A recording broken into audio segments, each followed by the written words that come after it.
Venezuela సంక్షోభం ప్రపంచ దేశాలకి కూడా సమస్యగా మారుతుంది అన్నటువంటి లెక్కలు ఇప్పుడు తెర మీదకు వస్తున్నాయి. దాదాపుగా ఈ ఏడాది ఎండింగ్‌కి చాలా సమస్యలు రాబోతున్నాయి.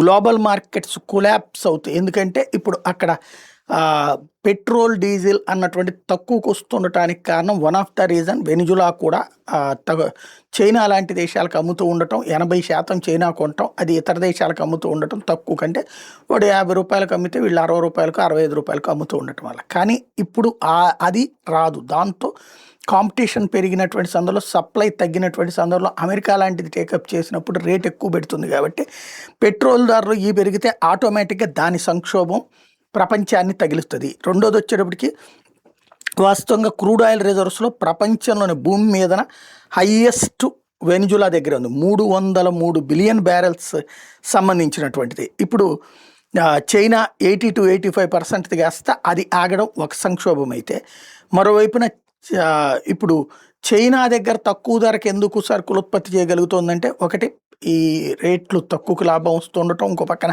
చీప్ ఎనర్జీ అంటే ఈ పెట్రోల్, డీజిల్ ఆధారంగా తయారు చేసేటువంటి విద్యుత్ ఉత్పత్తి ఇవన్నీ ఉన్నాయి. అలాగే సప్లైస్కి సంబంధించినటువంటి ప్రాబ్లం లేకుండా ఉంది. ఇప్పుడు చైనా ఎదుర్కొనే సమస్య దాని మార్కెట్లని టచ్ చేస్తుంది. అప్పుడు ఆయా మార్కెట్లన్నింటిలో కూడా ధరలు పెరిగే అవకాశం, చైనా వెరైటీస్, ఆ ఇంపాక్ట్ చైనా ఆర్థిక వ్యవస్థ మీద పడతాయి. చైనా ఆర్థిక వ్యవస్థ మీద పడే ఇంపాక్ట్ ప్రపంచ ఆర్థిక వ్యవస్థ మీద కూడా పడుతుంది. ఎందుకంటే ప్రపంచంలో అత్యధిక తయారీ ఉత్పత్తులు చైనాలో ఉంటాయి కాబట్టి చైనా తయారు చేసే ఉత్పత్తుల రేట్లు పెరిగితే ప్రపంచం మొత్తం ధరలు పెరుగుతాయి. ఇది ఇంకొక సంక్షోభం తలెత్తేటటువంటి అవకాశం ఉందన్నటువంటి లెక్క చెప్తున్నారు. అదే సందర్భంలో ఇప్పుడు తాజాగా జరుగుతున్నటువంటి కాన్సెప్ట్ అంతా కూడా 1 by 1 ప్రొజెక్ట్ చేసుకోవాల్సినటువంటి పరిస్థితికి వచ్చింది.